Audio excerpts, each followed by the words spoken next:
Spider-Man No Way Home is probably the best Spider-Man movie out there. I am throwing it out there. I'm putting it up there with Into the Spider-Verse. I'm putting it up there with Spider-Man 2. Like, as far as the Spider-Man movie, it is probably one of the best. And then as far as the MCU movie goes, it's probably a new top five for me, man. This movie is great. And I'm gonna jump into it. My episode Movie Breakdowns. What's up, world? Welcome to the episode Movie Breakdowns. I'm your host, Ali Zakka.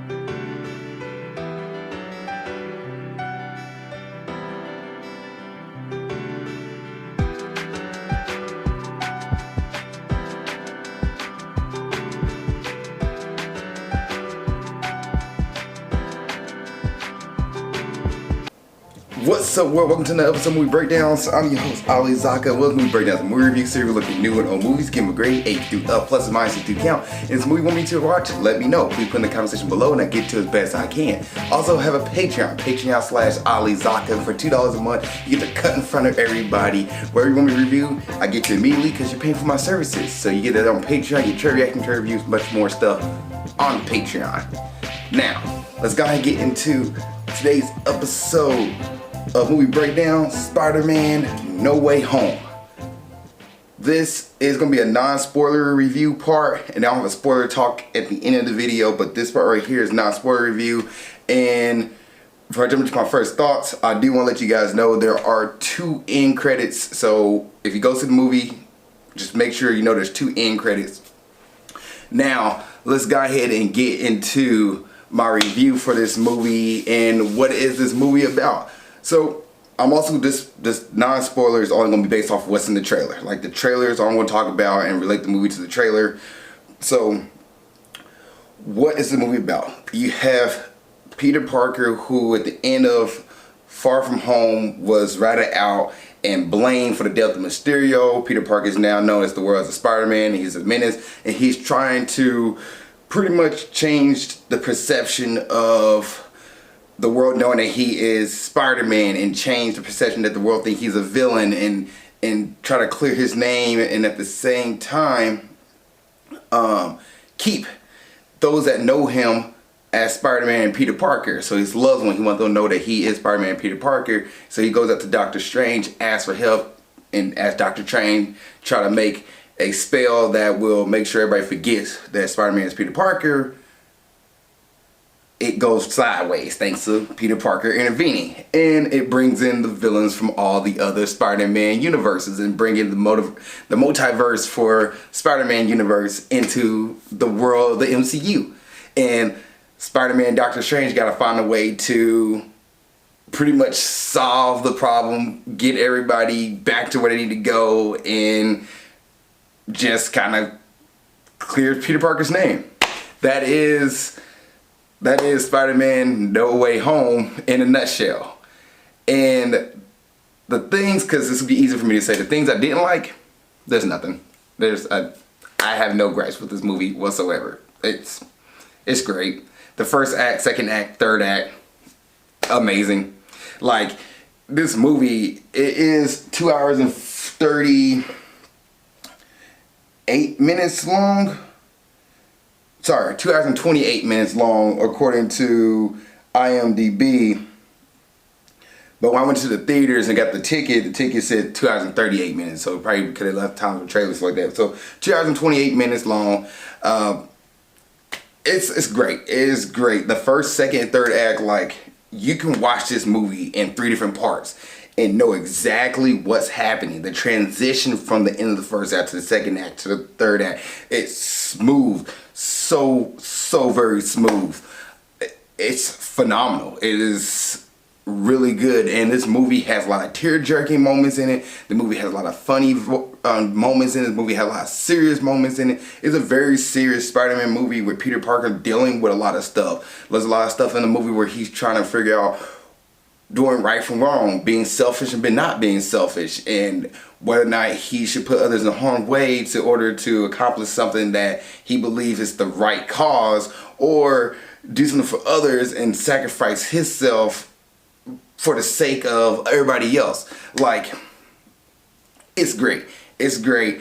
And this movie does get everybody moments to shine. Like, everybody has their moments to shine in this movie. And even characters you think they're like, oh, you're really vital to the storyline. Okay, you are vital to the storyline. Wow, I didn't realize that we care for you so much. Like, this movie does a great job all around with bringing in characters, introducing characters, giving characters a moment to shine.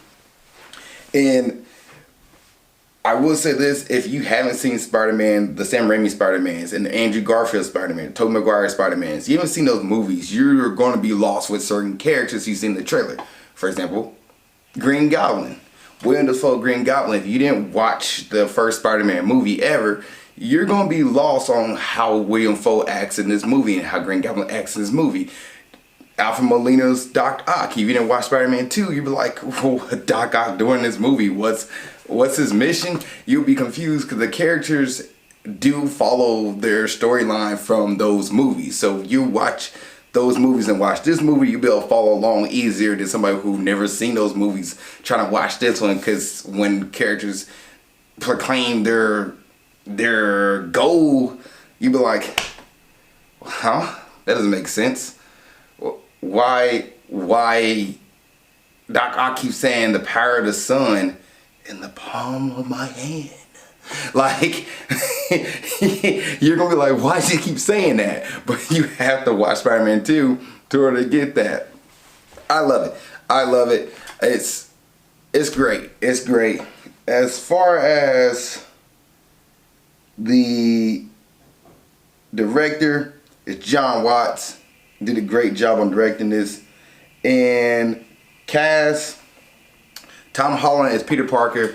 Tom Holland is great. He is solid. And in this movie, he really does grow. You get to grow with Peter Parker from the beginning of the movie all the way to the end. He goes from being, he never really was selfish, but he goes from being more about his inner circle to more outward circle in the movie. Like, he's really developing. Really, his journey in this movie is phenomenal.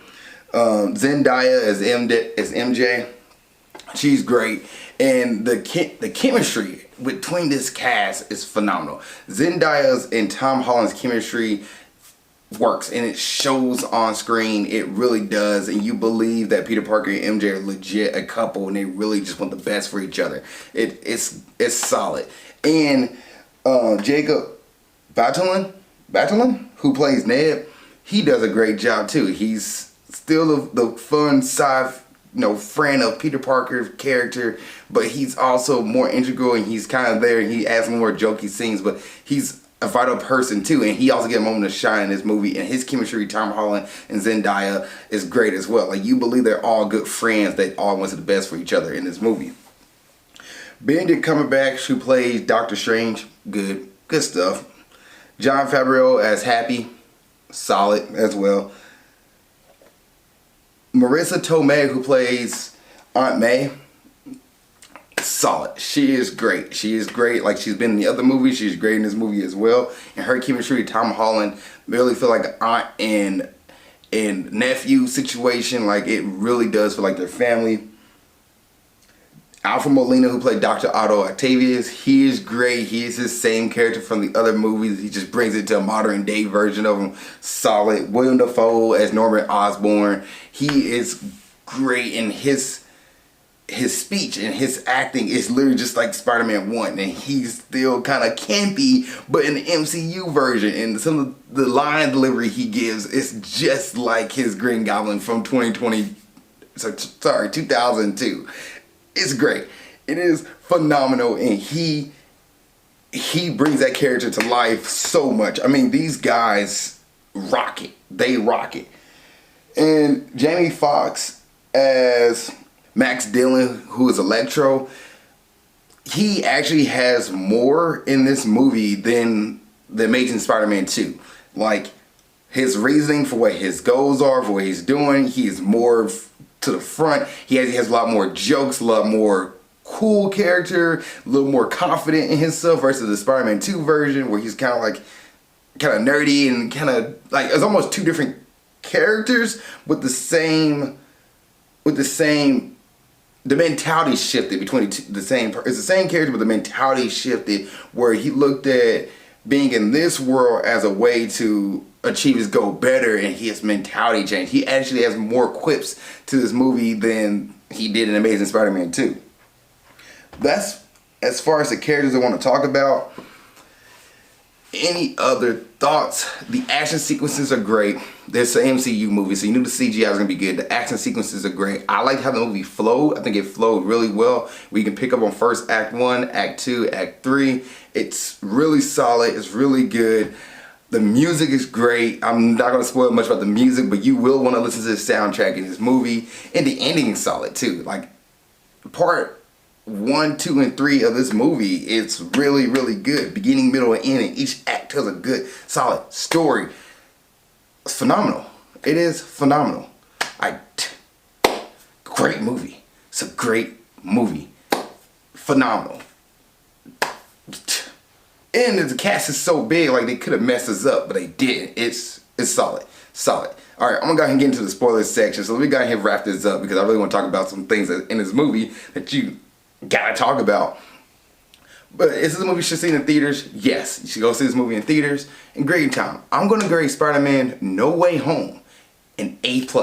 This movie is an A+ movie. Like I said, the first and second act and third act are all top tier, all done really well, all hit spots emotionally, from laughter to tears to everything. It is great. Storyline, writing, phenomenal. Great. I'm going to talk about that in the spoilers section, but this movie gets an A+ for me. If you've seen Spider-Man No Way Home, what do you think? Please put in the comment section below. If you have not seen the movie, do not read the comment section because somebody's posting about what the movie is. Don't read it. But it's an A+ for me. This movie is top tier, one of the best Marvel movies out there, and they just keep doing it. MCU keeps doing it. All right. That is my thoughts and comments on Spider-Man No Way Home. They're non-spoiler. If you guys seen Spider-Man No Way Home, what'd you think? Other than that, spoiler section about to start here in 3, 2, 1. So you don't want to see the spoilers, see you later, see you in the next episode, and stick around for the spoilers in 3, 2, 1. Alright guys, let's go ahead and jump into the spoilers. So this movie, like I said, it could be brought into 3 different acts. Like each act has its own story. The beginning act, Act 1, is the frame Spider-Man, clear my name scenario, how do I resolve this? Which we get Daredevil from the TV show. The Daredevil is in this movie. Matt Murdock, as a lawyer, is in this movie. He is here and he makes a cameo and you're like, oh shoot, because Peter Parker needs a lawyer to clear his name, and Murdock is there to clear his name. Like, Daredevil's there to clear his name, and Daredevil has a moment where he shows his ability by catching a brick that gets tossed to Peter Parker. He grabs it and Peter's like, how did you do that? He's like, I'm a really good lawyer. Phenomenal. So the FBI comes in, they try to, figure out why Spider-Man killed, Mysterio and how this happened. And Jonah Jameson, I ain't talking about J.K. Simmons in my non-spoiler, but J.K. Simmons in this movie, he's just great as well, being Jonah J. Jameson. Yeah, Jonah Jameson is great, and he keeps framing Spider-Man every little thing to figure out he's a menace. And Peter's like, he's like, whoa, we're trying to live our lives. Our names were cleared of the murder situation, but MJ, Ned, and I, we can't live our life. And Miss May Parker, Aunt May, she can't live her life either. But they would try to go through the daily woes of things, and when trying to progress to get into college, because it's Peter's senior year, the college, MIT, rejects them. So Peter's like, well, I'm gonna go ask Dr. Strange, can you get there to forget that forget who Peter Parker is? And this is kind of like one nitpick. Why didn't he just tell the Dr. Strange to create a spell that says forget that I was Spider-Man? How about the world forget that I was Spider-Man, not that I was Peter Parker? Because they forget who Peter Parker is, so everybody who interacts with Peter Parker don't know who he is. But they will know who Spider-Man is. That is something that we actually find at the end of the movie. But anyway, so Dr. Strange's like, okay, we can try that so we can everybody forget who Peter Parker is. And as he's doing the spell, Peter's like, whoa, can we make sure MJ realize who I am, and Ned and Aunt May, and they added like 6 different things, because as Dr. Strange doing the spell, Peter's keep adding more stuff to the spell, and then causes the spell to go haywire, which introduces the rest of the multiverse. It brings in Spider-Man's people from all the other movies. And as Doctor Strange is kind of scolding Peter, like, why didn't you just ask the school to reconsider your denial? And Peter Parker's like, I can do that? So as he's going to go find the lady to talk to, Doc Ock appears on the bridge, which you see in the trailer, and goes, hello, Peter. And Doc Ock pretty much is thinking that he's back in the building at the end of Spider-Man 2. And he doesn't remember, the last thing he remembers is fighting Peter Parker, fighting Spider-Man. So he chases down and fights Peter Parker from the MCU. They realize they're not the same person. He's like, you're not my Peter. But when he's trying to take over Spider-Man's nanosuit, Peter Parker can control Doc Ock. So Doc Ock was getting control throughout this movie. That's why he's not attacking everybody in the trailer. With the trailer make it look like Doc Ock was helping them. In reality, he wasn't. He was just being controlled by Peter. He couldn't use his arms. And then the Green Goblin appears. And that's the end of Act 1. Act 2, you have Spider-Man collecting all the other villains from the other movie who all appear. Like Electro comes back and he's like in the form of lightning, and then he finally gets himself to turn into human form again. We have to get enough energy. Sandman appears up, which Sandman bothers me in this movie. It's another nitpick because in the end of Spider-Man 3, he floats out like he's not a bad guy. He says he's not a bad guy, but yet he acts like a bad guy in this movie. Like he's literally in this movie like he doesn't remember any of his self from the other movies. Like he should be one of the ones willing to help Peter Parker, who doesn't want to kill him. Doctor Strange wants to take everybody back to their timeline and back to the spot where they get killed at. Peter Parker's like, well, what we can change them so when we take them back to their timeline, they can have a new chance of life, a new leaf on life. And he tried to come up with cures to revive them. And he demonstrates this by reviving Doc Ock. Like he built a chip at the back of Ock's neck, and Ock is going back and like he can control his arms again. The arm's not controlling him, and he's back to normal. And Electro's like, yeah, I don't want to be normal. I kind of want that power that Iron Man has. I want that power. Give me that power. I want it all. And I'm going to control this universe. I have all the power in the world. Because power what makes you get noticed. And he wants to be noticed. Not that he want to go back to normal, normal Max Dillon. Sandman literally wants money to save his daughter and make sure his daughter gets cured. So for the fact that he was like, yeah, I don't want to die. He didn't die in the Sam Raimi Spider-Man. He just fled. So he doesn't really need to attack Spider-Man at all. He could be helping Spider-Man in this movie. And I think Sandman is such a waste in this movie, but it's whatever. It's still great. He's a nitpick of mine. And also, the Lizard, which is just there. The Lizard, he is there. He didn't get mint. Like, he is found when Spider-Man brings in Doc Ock. The Lizard's there. But anyway, so Spider-Man decides to try to cure everybody, which goes sideways because Max dealing with the power for himself, and Norman Osborn pretends to be innocent. In reality, it's the Green Goblin the whole time, just messing with everybody, waiting for his moment to get himself powerful and get rid of the Norman Osborn side of it. And Melissa Tomei, Aunt May, try to help save Peter fight the villains, and she ended up getting killed by the Green Goblin. And it's a very sad moment. Like, where I was watching this, I was like, oh, I'm having feelings here. Like, I guess I am attached to, Aunt May in this movie, because she's been there since the first movie. And the second movie, she's a lot more involved in the second movie, and she's there to cheer Peter Parker on a lot more, and more of a supportive character in this movie. And she gave the great, the hero speech of great power comes great responsibility. But Spider-Man loses Aunt May in this movie, and it really, it hits. And Tom Holland,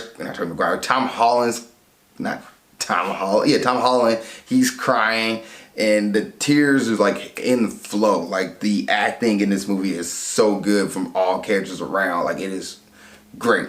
And Norman Osborn, William Dafoe has some good lines in this movie that's just phenomenal as well. Really good acting. Matter of fact, the fight scene between Spider-Man and Green Goblin is solid in this movie.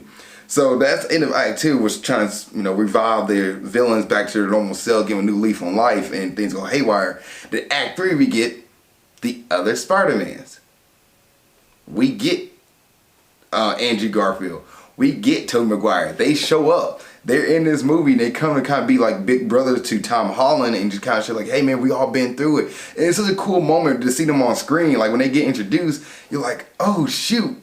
And they're like, we've been here for a long time too. We're just trying to figure out how to get back home. And Tom Holland tells Andrew Garfield and Tobey Maguire, like, hey, this is our situation. I want y'all to revive them. Like, let's do it. Let's go ahead and do the right thing. Let's give them a second chance and let's cure them. So they decide to fight on the Statue of Liberty, and they take out the Sinister Six, kind of. Not really 6, it's more Sinister 4, because the 5th one goes away.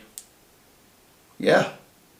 It's kind of like the 4, and then Doc Ock helps fight Green Goblin in this movie, which is kind of cool. Another nitpick that I had, though, is on the bridge you have Zendaya and Ned, who Ned can use the Sorcerer Supreme's wand ability, like the Sorcerer Supreme's ability, just by picking up the stone, picking up the shard and using it from Doctor Strange 1 and open up portals. He can't close the portal. He's been sitting at this portal while the fight is going on, like the main final fight, and they didn't leave the room. So Doctor Strange has like this box that if he pushes this box, he sends everybody back to their dimensions and end the spell. But the problem is it got put into a little case, and Peter Parker, Tom Holland, Doctor Strange go at it. They fight each other in Act 2 to try to see who gets to send people back home. Tom Holland's like, no, I want to cure them. So they're fighting each other. Anyway, this box gets with Zendaya. MJ has the box. And she and Ned are sitting here on this portal, and just the portal is open, not closing, on the Statue of Liberty. And they're sitting in this room trying to close the portal, and I'm just like, why don't they just leave the room? Because eventually somebody's going to see them and go after them. And lo and behold, the lizard does. The lizard goes after them and tries to fight them, and Tom Holland stops them. Stops the lizard, I should say. And when he stopped the lizard, Zendaya gets tossed out, and eventually she falls off the Statue of Liberty. And you have the moment where Tom Holland trying to save her, and because the moment in the trailer, you're like, oh my gosh, she's about to die. This is it. Like, we're going to lose MJ. I don't want to watch this all over again. So what happened with Gwen Stacy, and we got the, Spider-Man 1 with, you either save the children or suffer save the woman you love or suffer the children. And Green Goblin drops them both, and MJ falls. Anyway, in this one, Tom Holland jumps out and grabs her, but Green Goblin hits him, and Tom Holland doesn't make it. Then Andrew Garfield sees her, and I'm like, oh no. And I remember everybody in the audience was like, no, it's the same thing from Amazing Spider-Man 2. He about to snap MJ's neck. No, he actually grabs and holds her, and he is crying when he lands with MJ. He's like, he's crying. He's trying to get the tears back. And she's like, are you okay? And it's redemption from him, because in the other movies, those Spider-Man still hold true. Like, they still remember everything that happened in those movies, and they're still living with it. Andrew Garfield is still living with the death of Gwen Stacy. He can't get over it. And in this movie, it's like a second chance when he saves her. Saves MJ. It's phenomenal. Like, you have that scene. Anyway, all the Spider-Mans fight the other villains. They cure them, send them back to normal. You have Jamie Foxx make I thought Andrew Garfield was black joke, and I'm like, really? We had to do that? But we have that moment. But then you get Green Goblin versus Tom Holland, and Tom Holland wants to murder Green Goblin because he pretty much killed Aunt May. And Tobey Maguire jumps in the way, and he tries to stop Tom Holland from making this one of the worst decisions he could make. Tom Holland made the decision of killing, Tobey Maguire made the decision of killing the guy who killed Uncle Ben, that he thought killed Uncle Ben. Andrew Garfield went down the path of revenge as well, and didn't work well for him. Became numb. They were trying to prevent Tom Holland from doing the same, and Tobey Maguire stands up and like, I'm not doing it. And Tom Holland sees Tobey Maguire and is like, you're right, man, it's not the right move. And of course, William Dafoe's Green Goblin stabs Tobey Maguire.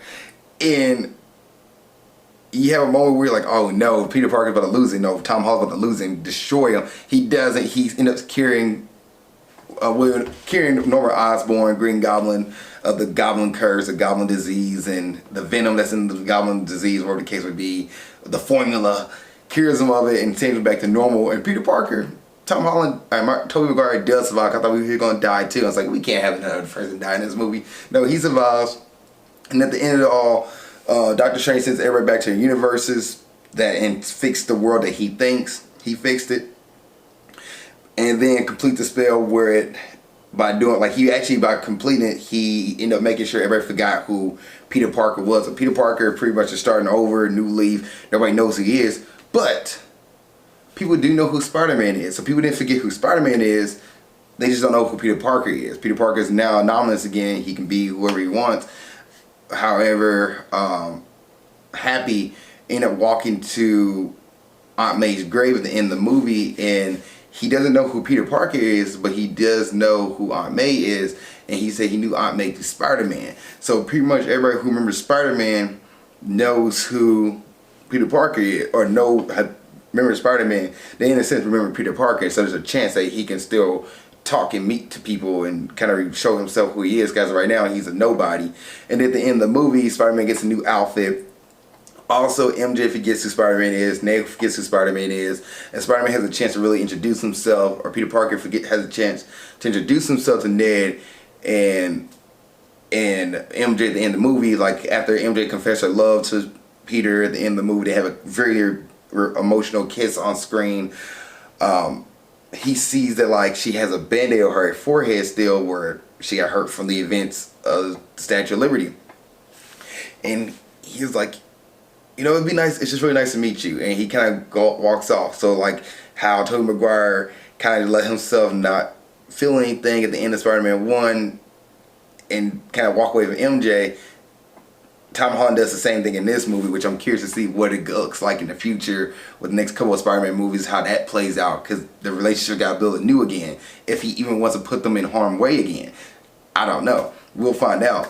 But it's some really good stuff, man. Like, this movie, just talking about it doesn't do justice. You have to go watch it. The chemistry between Tom Holland, Tobey Maguire, and Andrew Garfield is phenomenal. The three of them work well together so much. And I like how all three of them have their own, like, cognizant. Tobey Maguire is much, much older in this movie. He's been Spider-Man for a long time, kind of like Spider-B Parker in the Into the Spider-Verse movie, where, like, he's been Spider-Man. He's been through the ropes. Andrew Garfield's been through the ropes. They understand what Tom Holland is going to. Tom Holland's a younger Peter Parker in this universe, and it shows. Like, he's going to college now. He's starting the college version, while, you know, Tom Holland was in high school. Sorry, not Tom Holland. Andrew Garfield was in high school in Amazing Spider-Man, but Tobey Maguire was a grown-ass adult. Sorry for my language, but he was a grown adult in Spider-Man 3. So they already went through it, and MJ and Spider-Man are still together. MJ and Peter Parker, Mary Jane and Peter Parker still together in the Sam Raimi Spider-Man universe. Andrew Garfield hints that he has an MJ to his universe, and then, you know, MJ and the MCU.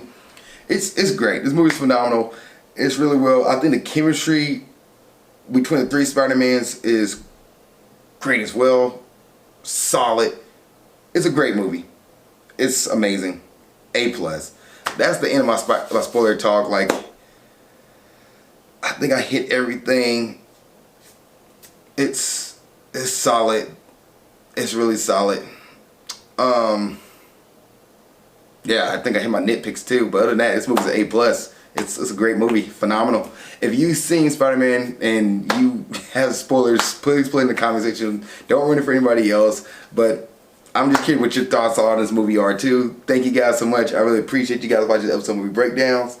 And keep being awesome. Thank you so much for making it to the end of this video. I really appreciate that. Please don't forget to like, subscribe, and comment. If there's a review you want me to watch or do, let me know. Please put it in the comment section below this video. Also, you want to watch the last episode movie breakdowns, it's right there. Just gotta click on it and you'll be able to watch it. Thank you guys so much. I appreciate it. Love y'all, and keep being awesome.